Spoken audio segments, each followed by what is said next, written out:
Hello, everyone. I hope all of you are doing well and staying safe. Today, we have with us a very special guest, and I'm sure many of you already know him. We have with us Abhinav Sinha, the co founder of Good Dot, which is an Udaipur based alternative protein company that is making waves not just in India, but across the world with its range of plant based meat alternatives. The company has introduced a wide range of products over the last couple of months and has recently gone global by launching its products in countries such as Dubai, South Africa, Canada, and Nepal. And I think I just saw today that Good Dot has gone to Singapore as well. So, with all these developments taking place, we decided to get in touch with Abhinav to understand the company's vision as well as its future plans. I welcome you, Abhinav. Thank you so much for joining us. I'm sure this is going to be a very exciting session for all of us. Thanks a lot, Supriya. Thanks for having me. Glad to be part of this conversation. Great. So, Abhinav, we'll start by asking you, the company was launched in 2017, I believe. Yes, we went into commercial production in 17. We formed the company in 2016. Okay. So it's been like more than 3 years now. And Mhm. when you launched the company, when you launched the products in the market, that time was India ready for such products? Like, what did you have in mind? Because it was a very nascent industry at that time, and people hardly, actually, nobody knew about these things. So Sure. why did you decide to, why when did you think that the market is ripe for such products in India? So to be honest, we didn't really think of the market, right? We just said that we have to do something to reduce animal cruelty, right? That is something that really fuels us as individuals and as a team. And this is not only since we formed Good Dot, but for literally the last decade and a half. uh, we While we come from non-veg eating families, Abhishek, Shruti, and myself, but we have always had an ethical qualm about eating animal meat, right? And there's always an internal desire, as well as the vision of our parents, that we had to do something beyond ourselves for the wider society, right? So Abhishek had been looking into this area of meat alternatives since mid 2000s, and but I mean, at that time, of course, the technology was quite a bit out there, right? And we didn't really know what was going to work, what was not going to work. We were much younger, of course, so we went our different ways.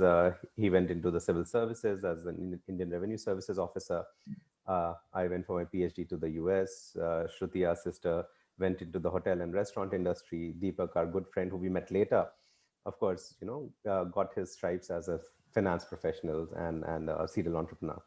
So, but yeah, when we formed it, it was primarily as a thing to do something about animal cruelty and providing an alternative to people. Not by we realized that you could not stop meat eating by telling people don't eat meat. Right, that has not worked.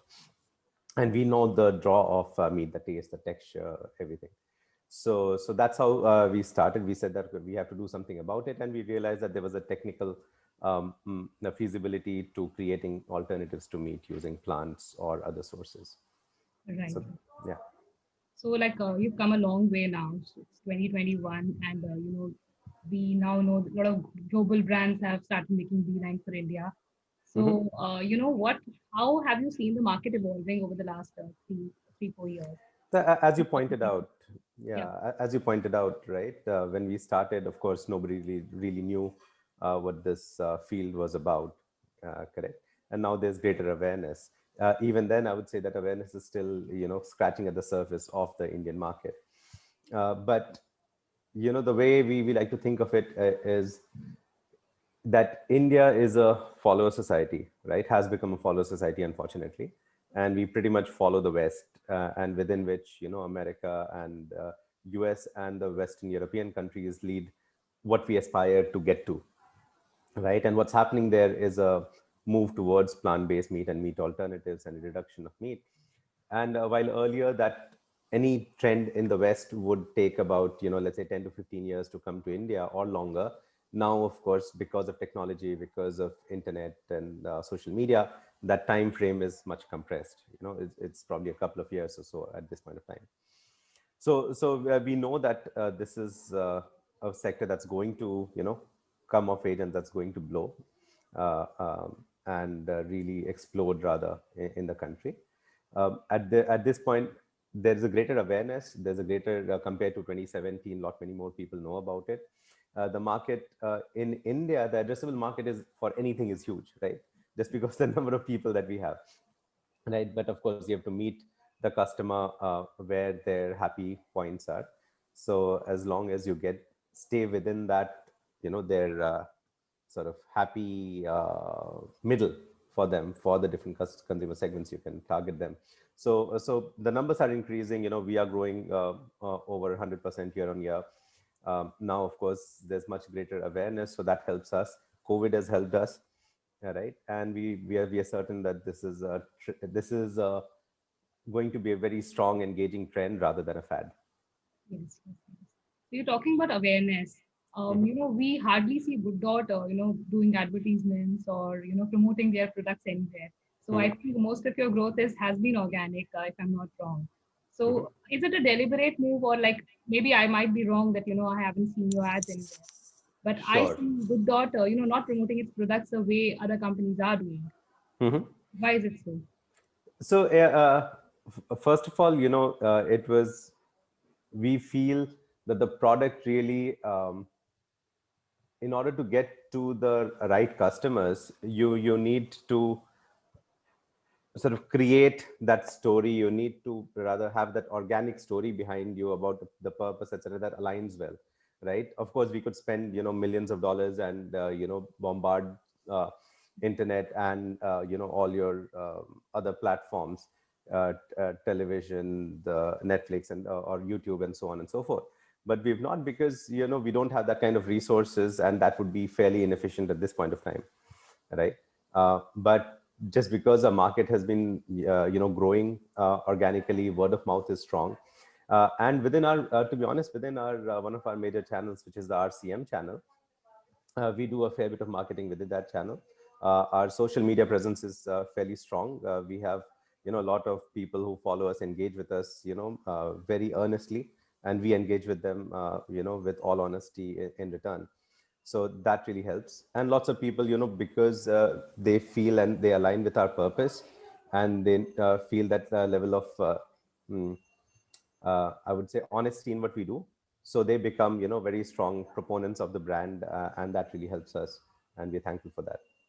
Okay, so like, can I say that Good Dot is more focused on quality, like improving the quality and texture of the products, rather than just creating a hype around the products and not taking care of the quality. Of course, see, the product has to be front and center, right? We've seen many a great brand being built up over the past, especially over the past decade and a half, right? Where lots of people have focused their efforts on brand building by the power of advertisement, social media, and so on. But when it comes to the product itself, if that starts slipping, and if the product does not have the right uh, attributes, right, which lets the customer first come try it and then order it and then repeat order it, that's always going to be a challenge. And we have seen many brands struggle as such. So we very strongly focus on the product. We focus on the product on 5 key attributes, which is this is food, right? So taste is very, very critical. So we focus on taste, we focus on price, because India is a very, very price sensitive market. We also focus on the quality, the nutrition, as well as the convenience or accessibility. So we try to build our products on these 5 pillars, and that has helped us. And I'm sure our products keep on improving, um, and they will continue to improve both in the base products as well as the derived products that we keep on creating. Right, right, right. Absolutely, product quality definitely, it's very, very important. I think before started to marketing your product, it's better to improve your quality and give best quality product to the customers. So that is for sure. That's So definitely. just to add to that, to be honest, I mean, when you think of our, I mean, one of our highest selling products is our vegetarian bites, which is an alternative to mutton.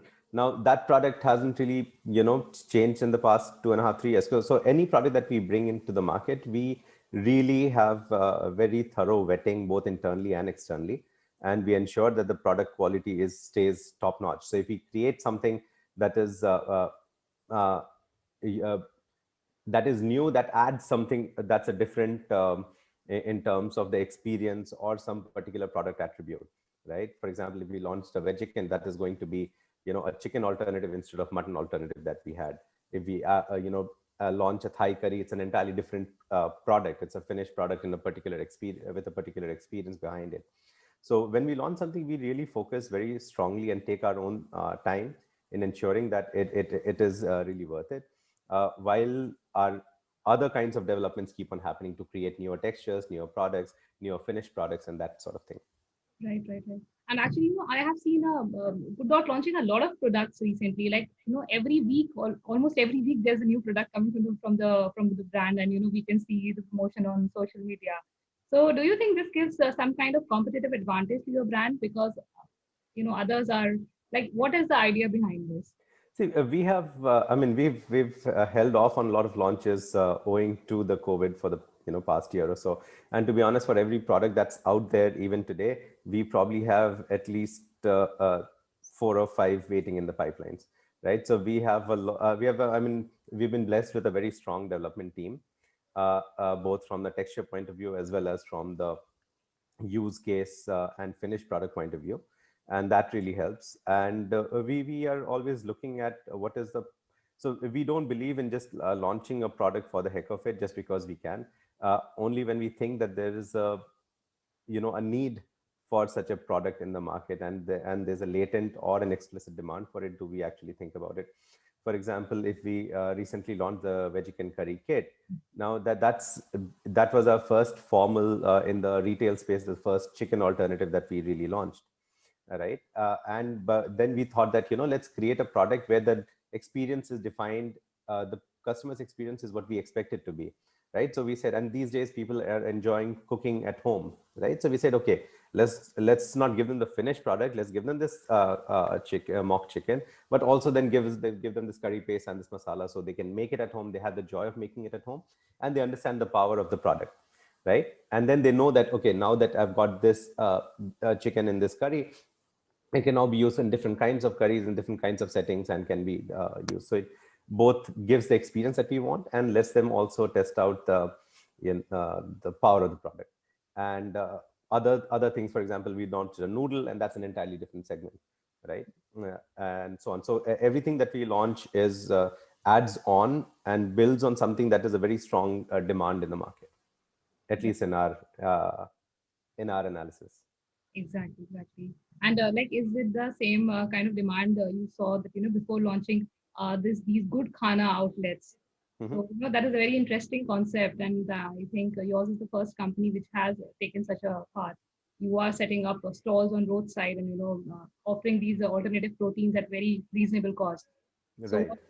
what inspired you to do? See, when you think of India, everybody talks of India as a large market, right?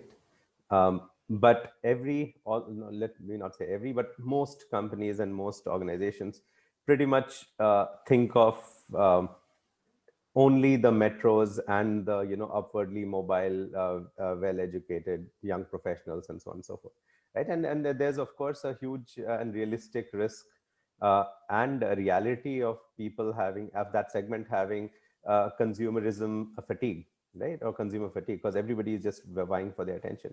India is a much larger market just beyond that. So we thought that there is something that's going to be very interesting in that space, and we are testing the waters, and it seems to be like a good place to be. So still early days though. Right, right, right. So can we see more outlets from Guddu coming up with Ye- other places in other cities? yes. So we will likely not expand across all cities at one time. We'd like to focus on few cities, get our because that builds your economy of scale, that ensures a robust operation team behind it, right? Because if you spread yourself thin by going across all geographies at the same time, you're going to have issues both in ensuring quality as well as in containing your costs. Yes, yes, yes. So, these are roadside stalls, and you're also going global. You are going to places like Canada, Mhm. South Africa, Dubai, where, already there are so many brands which are offering meat alternatives Mhm. for customers. So, what kind of demand did you see? Like, what kind of market research did you do before doing this? And do you think Indian products can compete in such markets?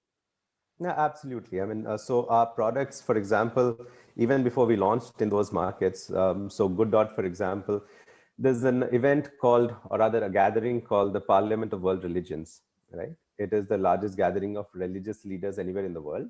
It happens the first one was in 1893 in Chicago. Chicago, Yeah. where I think Rabindranath Tagore, Uh, no, sorry, not Rabindranath, Vivekanand, Swami Vivekanand, sorry, Vivekanand yeah. gave his Chicago address, right? Very famous. That's what made Vivekanand Vivekanand. And it happens every 20 years or so, let's say. Where in 2018 they had the seventh edition in Toronto, Canada. And unbeknownst to us, a well-wisher of ours, and they here in this event, they said, all religions talk of love and compassion, and let's actually but we think of it from a human centric approach, right? But of course the creation on earth is much wider, so let's expand that circle of compassion to include all creatures on earth.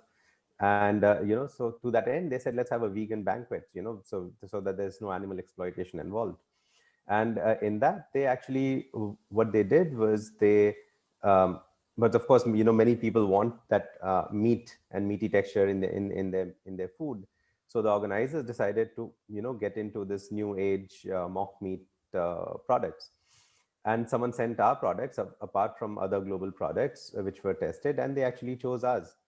And we were chosen, and a celebrity chef created products out of dishes out of it. And across the board, people from every religion and every part of the world who were there, they all really enjoyed it. So we knew that the product has strength and appeal for a global audience. A similar thing happened with Singapore, where the SATS guys, they tried. They had a global innovation summit and for food, and they were testing out different mock meat players. And our products were invited. While when we just gave the products, had nothing to do with it. Their team prepared products, and in every category that we were there, we got rave reviews. All right, so indicating that again the product has a wide appeal and has the quality to stand with the best and compete with the best. Okay, right. Okay, another question that I had in mind, you have set up your plant at Udaipur, which Hmm. is actually not, an industrial kind of a city where, where there are factories. So mostly people go to metros and, like satellite cities around these metros. So why did you do that? Like, has it given you an advantage in terms of, lower costs and lower cost of production and all of that? So it was a matter of convenience in the beginning, right? And of course, we did look into other locations, but so Abhishek was an IRS officer from the Rajasthan cadre, right? And he was so he was based in Udaipur. Deepak, our close friend and partner, he is also a CFO. He is also based in Udaipur, and and we liked Udaipur as a city. Plus, Udaipur is very sort of equidistant to Delhi and Bombay, well connected, and good infrastructure, and of course the cost of operations are also low, so it made sense to keep it there. And that also in some sense tells the world and Indians in general that high tech work or good quality work doesn't have to come only from the few major metros. There's a lot of good smart work being done elsewhere and can be done elsewhere. Mhm. Right, very true. Okay, another thing, with these, we all have heard about Beyond Meat coming to India. So, I'm sure that other brands are going to follow suit Mhm. and that they are going to launch in India. So, do you in any way feel, threatened by the competition, or do you think that, Indian players won't be able to compete with these brands when eventually, they launch at lower prices? Because right now the prices are very high. Mhm. So when economies of scale come in and they start manufacturing in India, then Mhm. maybe for 2-3 years down the line. And Mhm. do you think that that would pose a competition for Indian players? There's always competition whenever someone comes, right? But it's a good thing, right? It's because it's going to create awareness, across sectors. And see, the point with lots of the global players is number one, there lots of them are looking at what we like to think as downstream products, right? Where when someone comes up with a burger or a hot dog or something, that's a single use, right? Or a meatball. right? So they work with a mince background, and then they put it in different formats, correct? And of course, Indians, our primary consumption of meat is in curries and tikkas and kebabs, right? So you cannot use a mince to create many of those experiences, correct? So there's a difference in the category of products, right? Many of the global players also focus on red meats, right? Primarily beef alternatives, right? Which of course is not a widely consumed in certain segments. Of course, it's highly consumed in certain geographies and segments, but it's not a very widely consumed. So there's going to be a difference there. Then, as you mentioned, price is going to be a significant, because again, lots of the global companies have not been able to, hit their products, even the meat parity with corresponding meat in their own geographies, leave aside in an export market, right? So it's always that is going to be a challenge for some time. While our products, compete favorably with meat alternatives, with actual animal meat, right? Our veg bites, for example, retails at close to 700 rupees a kilo. When you think of mutton, the price in India is about, of regular mutton, is about 700 rupees a kilo. But this is boneless. So when you think of boneless mutton, that's about 1100 odd rupees, right? The other thing is our product is shelf stable, correct? While lots of, again, the global players are in the frozen and refrigerated space, which is limits, given our fragmented supply chain in the cold and difficult cold chain scenario in India, and the lack of cold spaces, right, in our supermarkets. That is also going to be a challenge, correct? But I mean, in the segments that we whether we compete now or not, there will be some competition in the future. It will be good for everyone to put the best foot forward. And as you said, India is a very big market, so I think. Yeah, I mean, it's a massive market. I mean, I mean, there's even the biggest of the brands in India, the most entrenched ones, or in any significant sector, there's enough fish for everyone. But do you think that there's something lacking in this ecosystem in India right now? Because I don't think government is coming up with SOPs and schemes for plant-based meat and dairy producers. So do you think some sort of support is lacking from government as well as from the industry? There's no group or association which can work towards this. What do you think? I know. I mean, so yeah, there is no special treatment to plant-based meats or dairy. In fact, there is a certain effort um, by the regulators to ensure certain kinds of labeling is not allowed and things of that nature. And that has happened in the West. The same thing will happen is playing out here. We'll see how it plays out, right? And we are not, we are a regular money-making enterprise, a for-profit setup, right? With, of course, a social cause behind. But I mean, we are good to compete in the open market like everyone else. The challenges, of course, there are challenges in terms of, right, at this point of time, awareness, right? Because people don't know, and that's going to be addressed over time, right? As more and more players come, more categories um, of products come into the market, and people try it, and then the repeat customer base builds up. So all those things are going to happen. So the other, apart from awareness, of course, capital is always a concern, right?